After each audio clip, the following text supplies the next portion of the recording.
नमस्कार, मैं हूं मयूरी श्रीवास्तव। आप देख रहे हैं सी न्यूज भारत। वक्त हो गया है न्यूज बुलेटिन का, जिसमें हम जानेंगे कहां एसडीएम कार्यालय का घेराव किया गया, कहां हर दूसरे दिन ट्रांसफर जलने से किसान परेशान, किसानों ने विद्युत उपकेंद्र पर बोला धावा। और इसके साथ ही जानेंगे कहां सब इंस्पेक्टर द्वारा महिला पुलिसकर्मी के साथ दुष्कर्म का मामला आया सामने। आइए इन सभी खबरों पर चर्चा करते हैं विस्तार से। पुलिस महकमे में एक सब इंस्पेक्टर के द्वारा महिला पुलिसकर्मी के साथ दुष्कर्म का मामला सामने आया है। सब इंस्पेक्टर दतिया जिले में तैनात था, जबकि महिला पुलिसकर्मी ग्वालियर के आजाद थाने में तैनात थी। साल 2015 में दोनों के बीच मुलाकात हुई, जिसके बाद सब इंस्पेक्टर ने महिला पुलिसकर्मी को झांसे में लिया और तब से लेकर अब तक उसके साथ गलत काम किया।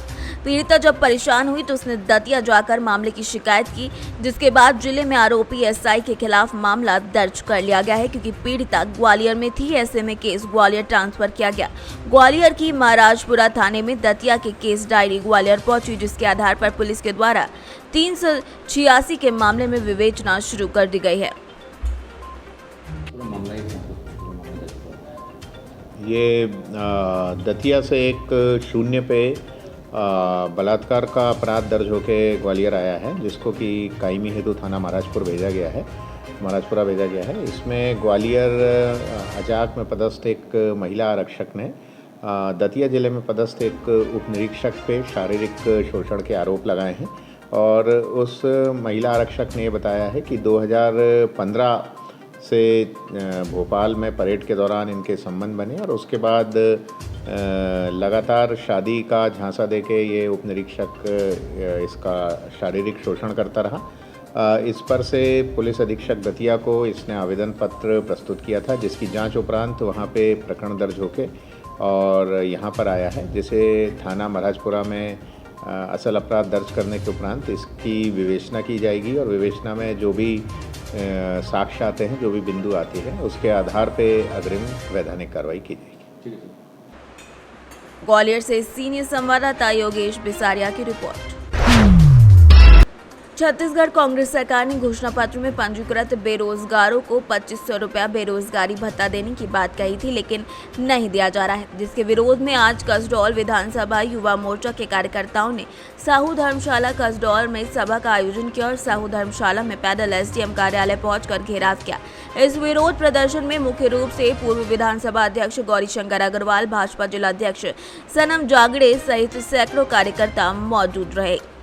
छत्तीसगढ़ के बेरोजगारों को सन 2018 के चुनाव में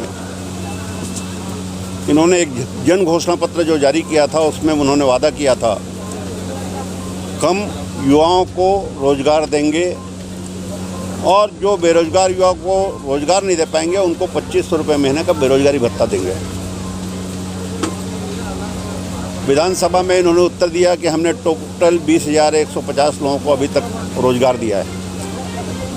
विज्ञापन बोर्ड में लगाते हमने 5 लाख लोगों को काम में लगा दिया। जगह जगह जब हमारे कार्यकर्ता फार्म भरवा रहे हैं गाँव में जाकर के, तो पता लगता है कि लाखों लोग आज भी छत्तीसगढ़ में जो पढ़ लिख करके तैयार हो गए हैं वो बेरोजगार हैं। जब इनसे हम लोग प्रश्न करते हैं कि भाई इतना कर्जा ले रहे हो, पूरा छत्तीसगढ़ कर्ज के बोझ से डूब चुका है, तो बोलते हैं मैं कर्ज इसलिए लेता हूं कि मैं ये अच्छे काम कर रहा हूं। तो क्या बेरोजगारों को रोजगार देना ये अच्छा काम नहीं है इनकी दृष्टि में? हम बोलते हैं और कर्जा लो, बेरोजगारों को रोजगार दो और जो अच्छे काम हो सकते हैं उसको करो, कौन रोकता है?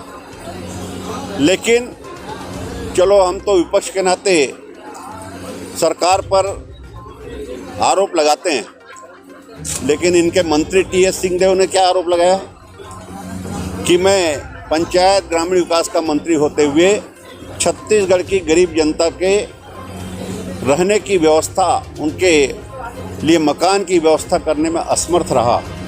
केंद्र सरकार ने पैसा भेजा, लेकिन छत्तीसगढ़ की सरकार ने मैचिंग ग्रांट नहीं दिया और यहाँ से 12 लाख आवास के पैसे वापस केंद्र को चले गए। 12 लाख जिनके आवास बनने वाले थे वो आवासहीन हो गए और इसलिए मैं इस विभाग में काम करने में अपने आप को असमर्थ पा रहा हूँ। उन्होंने आरोप लगाया कि इस सरकार में मुझे अपमानित करने के लिए जो उस काम को मंत्री को स्वीकृत करने का अधिकार है, तो स्वीकृति का अधिकार जो है वो सचिव लोगों को दिया है और दस्तखत करने का जो अधिकार है वो मेरे को दिया है। मैं समझता हूँ कि जो सरकार अपने मंत्रियों को संतुष्ट नहीं कर सकती, इनके एक मंत्री जय सिंह अग्रवाल वो वहाँ के कलेक्टर के ऊपर में क्या आरोप लगाया आप लोगों को मालूम है। सुकमा के एसपी ने जिस प्रकार से चिट्ठी लिखी कि बस्तर क्षेत्र में जिस प्रकार से धर्मांतरण तेज गति से चल रहा है, आने वाले समय में भारतीय जनता पार्टी युवा मोर्चा के द्वारा एसडीएम कार्यालय में विभिन्न मुद्दों को लेकर ज्ञापन सौंपा गया है और ज्ञापन को शासन के पास आवश्यक कार्यवाही के लिए प्रेषित किया जाएगा। सर किन मांगों को लेकर आज आंदोलन किया? बेसिकली रोजगार में बेरोजगारी भत्ता के लिए दिया गया है, उसके अलावा ज़्यादा कुछ अन्य मांगे नहीं थी। मूल मांग यही थी बेरोजगारी भत्ता के संबंध में। कसडौल से सी न्यूज़ संवाददाता मनीष की रिपोर्ट। कुशीनगर जिले के हाटा तहसील अंतर्गत विकास खंड सुकरौली के ग्राम पंचायत हासखोर में ग्राम पंचायत के प्रधान पद के लिए उपचुनाव में कुंती देवी पत्नी ओम प्रकाश यादव, मृतक ग्राम प्रधान की पुत्र वधु शालिनी शाही, पत्नी मनीष शाही और ज्योति देवी पत्नी फूल बदन सिंह सहित 3 कुल प्रत्याशी चुनावी मैदान में हैं, जिसमें ज्योति देवी ने चुनाव प्रचार के अंतिम समय में कुंती देवी का समर्थन कर देने के कारण शालिनी शाही और कुंती देवी की लड़ाई आमने सामने हो गई। शुक्रवार को क्षेत्र पंचायत सुकरौली के सभागार में मतगणना के लिए मतपेटी खोली गई और मतों की गणना कड़ी सुरक्षा की व्यवस्था के बीच में की गई। मतगणना होने के बाद परिणाम की घोषणा निर्वाचन अधिकारी सुकरौली के द्वारा की गई, जिसमें मृतक ग्राम प्रधान मंजू शाही की पुत्र वधु शालिनी शाही को 410 मत और कुंती देवी की पत्नी ओम प्रकाश यादव को 535 मत और ज्योति देवी पत्नी फूल बदन को केवल 12 मत प्राप्त हुए। इस प्रकार कुंती देवी ने शालिनी शाही को 125 मतों से पराजित कर दिया। श्रीमती कुंती देवी जो है निर्वाचित घोषित की गई हैं। इस चुनाव में कुल 977 वोट पड़े थे, जिसमें कुंती देवी को 535 वोट पड़ा मिला था। दूसरे स्थान पर श्रीमती शालिनी रही, ये 410 वोट पाई हैं। इस प्रकार जो है कुंती देवी 125 मतों से निर्वाचित घोषित की गई है। जनता का वादा अपने काम करके खरा उतरेंगे, सबका सहयोग करेंगे, सबके बीच रहेंगे और हमारा वादा है कि हम ज़्यादा से ज़्यादा जनता के बीच रहें और सहयोग करें। कुशीनगर से सी न्यूज़ संवाददाता सत्या की रिपोर्ट। उत्तर प्रदेश सरकार बिजली, पानी, सड़क और स्वास्थ्य विभाग के अधिकारियों और कर्मचारियों के पेच जरूर कस रही है, लेकिन जनपद के विद्युत उपकेंद्र गुरबख्शगंज पर तैनात अवर अभियंता के क्रियाकलापों से तंग आकर क्षेत्र के किसान मजबूर उपकेंद्र पर धावा बोल चुके हैं। लेकिन किसानों के उपकेंद्र पर पहुंचने से पहले ही अवर अभियंता अमृतलाल पाल अपने कुछ संविदा कर्मचारियों के साथ रफू चक्कर हो गया और किसानों के द्वारा अवर अभियंता कार्यालय पर पहुंचे तो ताला बंद मिला। आखिर किसान अपनी समस्या कहें तो किस अधिकारी से कहें, जिसके बाद किसानों के समूह में किसी सदस्य के द्वारा अधीक्षण अभियंता विवेक कुमार अग्रवाल को अवर अभियंता की क्रियाकलापों की जानकारी दूरभाष के जरिए दी गई। लेकिन विभाग में जो भ्रष्टाचार मचा हुआ है, उसके बावजूद उच्च अधिकारियों ने आज तक इस पर कोई कार्यवाही नहीं की है। आपका क्या नाम है? मेरा नाम उमाशंकर शुक्ला है। आज कहाँ आए थे? जो आज हम पावर हाउस गुरबख्शगंज आए हुए हैं। हाँ, क्या है मामला? मामला ये है कि हमारे यहाँ ट्रांसफार्मर आए दिन दूसरे तीसरे दिन जलता है, जिससे बहुत परेशानी हम लोगों को हो रही है। न धान लग पाए हैं, न सिंचाई हो पा रही है। जय साहब को मैंने कंप्लेन लिखाई थी कि एक इसमें अवैध कनेक्शन चल रहा है सरला देवी के नाम से। उन्होंने आज तक कोई कार्रवाई उस पर नहीं की, जिससे हम उपभोक्ता बहुत परेशान हैं। आज जहाँ आए तो आज हम जय साहब से मिलने आए तो जय साहब का जो ऑफिस है वो हमको बंद मिला। 12 बजे यहाँ पहुँचे हैं तब भी जय साहब का ऑफिस बंद है, उसमें ताला बंद मिल रहा है। तो उच्च अधिकारियों को अवगत कराया? उच्च अधिकारियों में एसडीओ को अवगत कराया। एसडी साहब से मैंने टेलीफोन पे बात की है, उन्होंने आश्वासन दिया है कि मैं बात करता हूँ। क्या होगा इसका पता नहीं। क्या नाम है आपका? गंगा विभाग। कहाँ से आए हो? कहाँ से आए हो? कहाँ आए हो? Power house Gurbakhshganj. क्या करने आए हो? ट्रांसफार्मर जल जाता है इसलिए। तो कंप्लेन किया इसकी? हाँ 19-12 में दी गई। अच्छा, फिर क्या हुआ? 2 बार जल चुका, फिर 12 दिन चला। तो अवर अभियंता महोदय मिले आपसे? जय मिले? क्या हुआ? ताला बंद है। कितना समय हुआ है? 12 बजे 12:07। ताला बंद है। क्या नाम है भैया? आज कहाँ आए हैं? पावर हाउस आएंगे। क्यों आए हैं? ट्रांसफार्मर बराबर जल रहा है।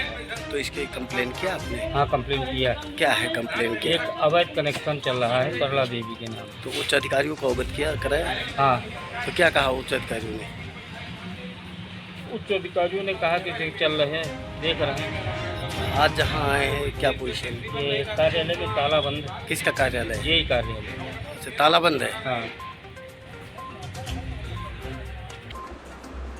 रायबरेली से सी न्यूज संवाददाता आशीष की रिपोर्ट। सुल्तानपुर जनपद के नगर पालिका परिषद की भाजपा अध्यक्षता बबीता जायसवाल पर शासन की सख्त कार्रवाई हुई। बहरहाल अध्यक्ष नगर पालिका बबीता जायसवाल एक कठपुतली की तरह थी। पति अजय जायसवाल के ही इशारों पर नगर पालिका में सामानों की खरीद फरोख्त से लेकर निर्माण के टेंडरों सहित तमाम कार्यों में लेकर दखल अंदाजी मानी जाती थी, जिसका विरोध सभासदों ने लगातार 4.5 साल तक शासन से लेकर जिला शासन तक करते आए हैं, जिस पर शासन के आदेश के बाद जिले के आला अधिकारियों ने नगर पालिका के द्वारा खरीदी गई लाइट, सफाई उपकरण, निर्माण कार्य जैसे तमाम कार्यों में खर्च किए गए धन का दुरुपयोग करने को लेकर करोड़ों रुपए के घोटालों का मामला उजागर हुआ था, जिसको लेकर शासन में मामला लंबित पड़ा था। यही नहीं, लोकायुक्त में भी सभासदों की शिकायत के बाद हुई जांच में अध्यक्ष नगर पालिका के द्वारा कराए गए कार्यों में वित्तीय अनियमितताओं सहित अन्य मामला सामने आया है, जिसके बावजूद शासन स्तर पर मामला जस का तस बना रहा। वहीं अध्यक्ष नगर पालिका और उनके पति अजय जायसवाल के तानाशाही रवैये से अजीज आए सभी सभासदों ने कार्यकाल के आखिरी बोर्ड की बैठक को स्थगित कर अपना विरोध भी दर्ज कराया था। यही नहीं, शासन के निर्देश पर जल निगम के कर्मचारियों का नगर पालिका में समायोजन भी होना था, जिसको लेकर अध्यक्ष नगर पालिका के शासन के निर्देश को दरकिनार कर एक भी जल निगम के कर्मचारियों का समायोजन नहीं किया गया।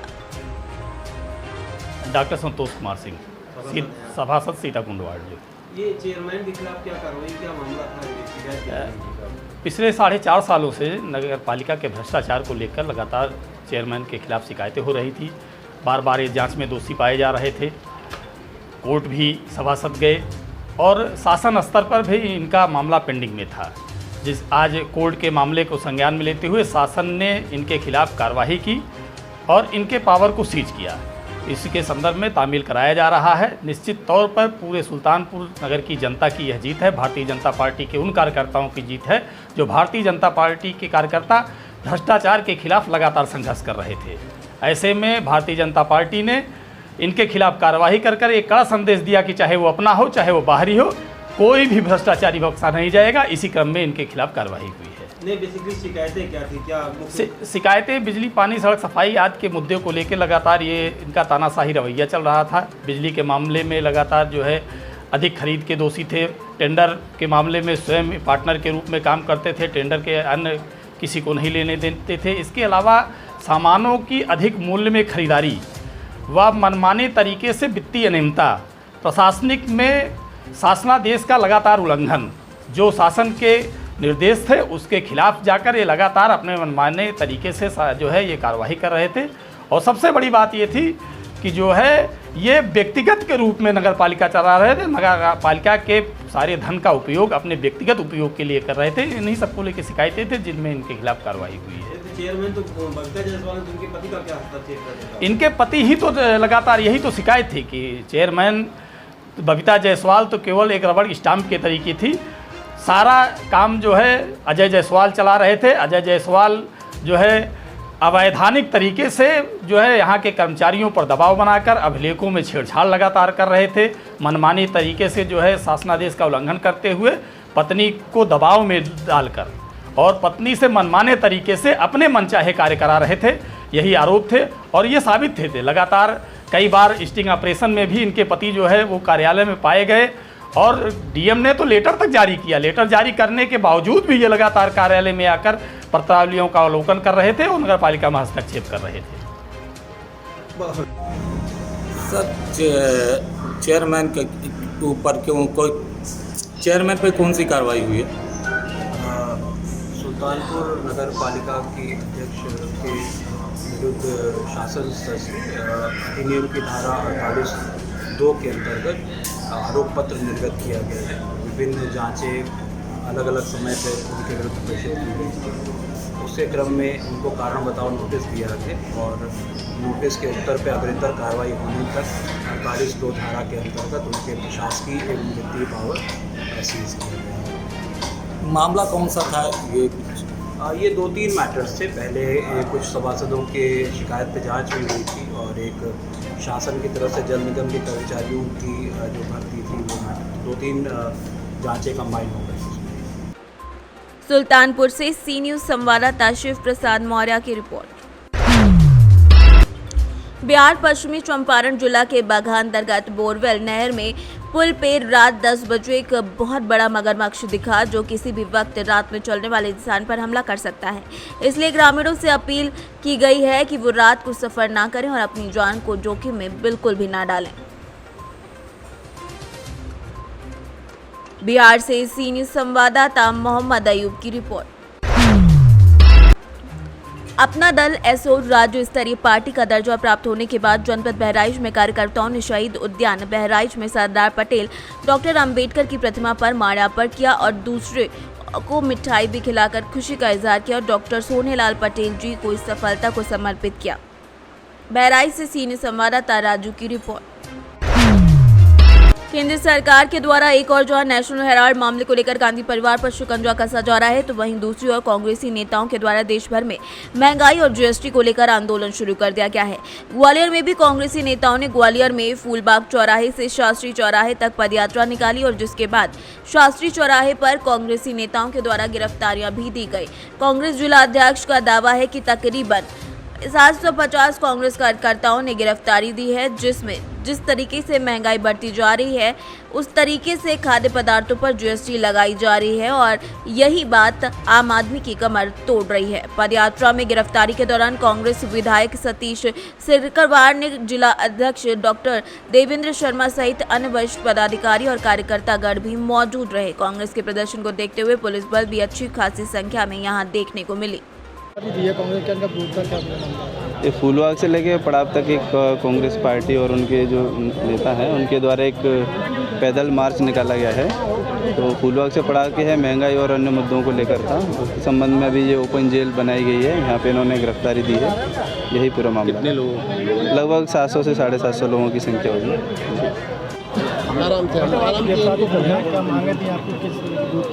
ईडी की जो कार्रवाई चल रही है और उसके खिलाफ पूरे देश में ये आह्वान था कांग्रेस का।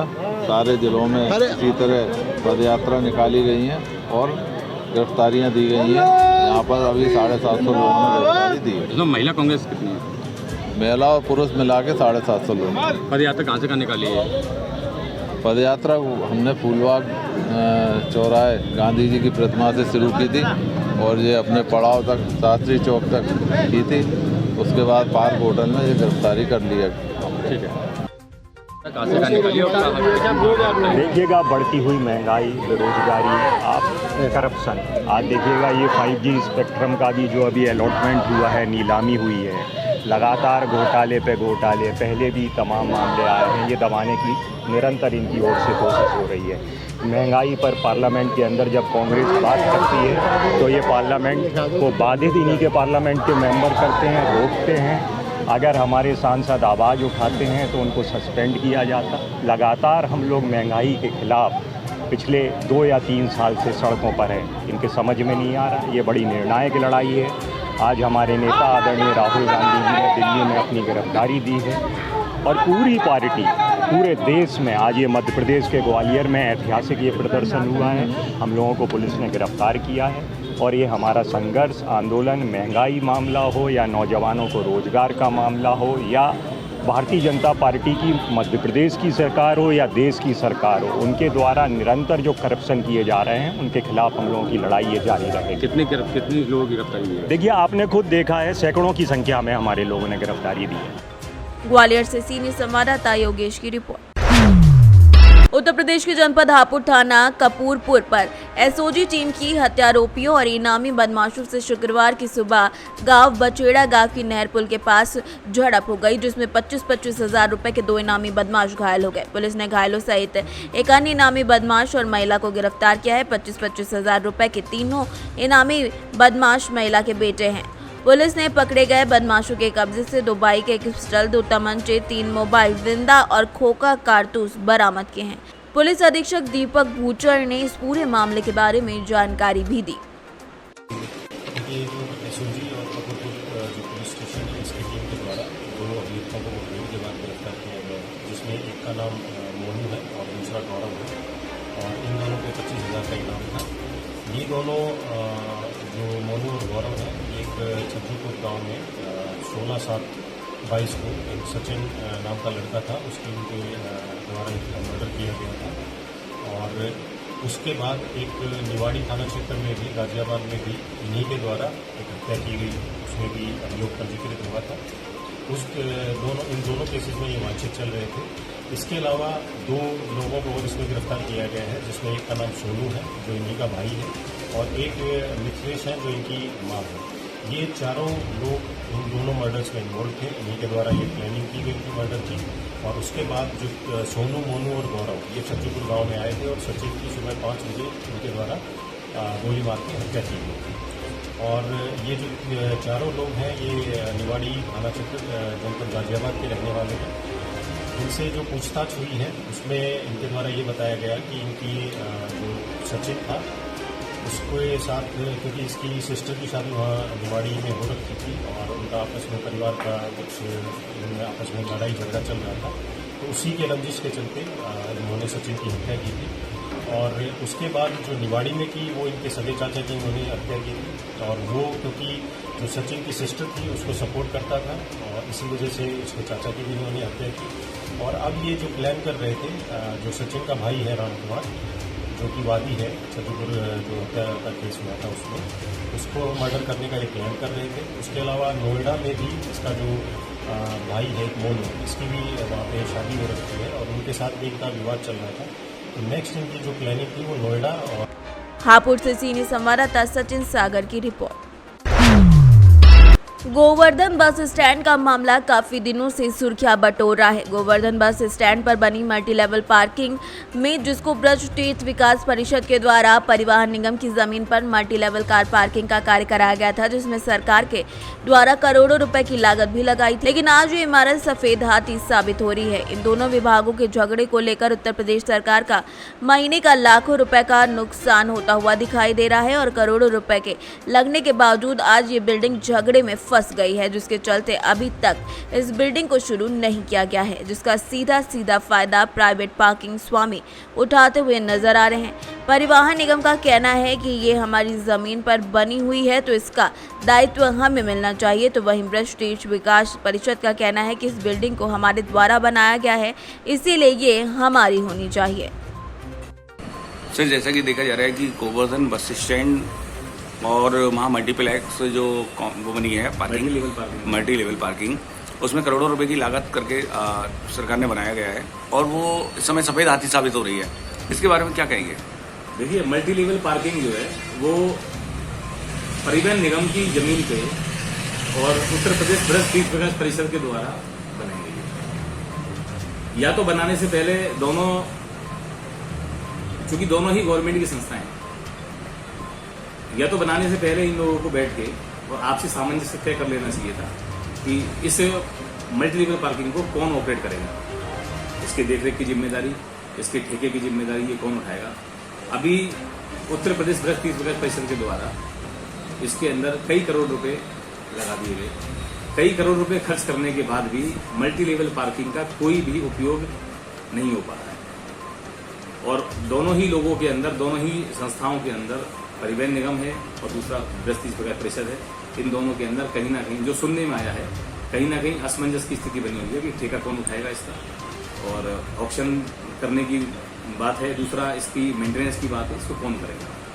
पैसा तो बर्बाद हो गया, बिना सोचे समझे इसमें पैसा लगा दिया गया और जिसका कि बिल्कुल भी उपयोग नहीं हो पाता। तो मेरा तो प्रशासन से अनुरोध ही है कि किसी भी प्रकार से दोनों पक्षों, दोनों ही संस्थाओं को बैठाकर, दोनों ही संस्थाओं के जो भी जिम्मेदार व्यक्ति उनको बैठाकर और इसके अंदर आपसी सामंजस्य से उसमें सहमति करके और पार्किंग को सुचारू करवाया जाना चाहिए, जिससे कि जो पैसा लगा हुआ है कम से कम वो रिटर्न में आ जाए। क्योंकि पार्किंग ना होने की वजह से यात्री जो बाहर से आते हैं वो गाड़ियों को गोवर्धन के अंदर अलग अलग जगहों पे अनैतिक रूप से, अवैध रूप से पार्किंग कर जाते हैं। उसके कारण दो बड़ी समस्या होती है। एक समस्या तो ये होती है कि जाम लग जाता है, दूसरी 100 रुपये पार्किंग के 50 रुपये 100 रुपये बचाने के चक्कर में वो गाड़ियों को अनोथराइज जगह पे सड़क के किनारे ऐसे ही छोड़ जाते हैं, जिसकी वजह से घटनाएं भी घटती हैं। अभी हाल ही में आपने देखा होगा, एक अर्टिगा गाड़ी नहीं थी, उसको भी चुरा के ले गए चोर, वो गाड़ी ऐसी खड़ी हुई। एक गाड़ी में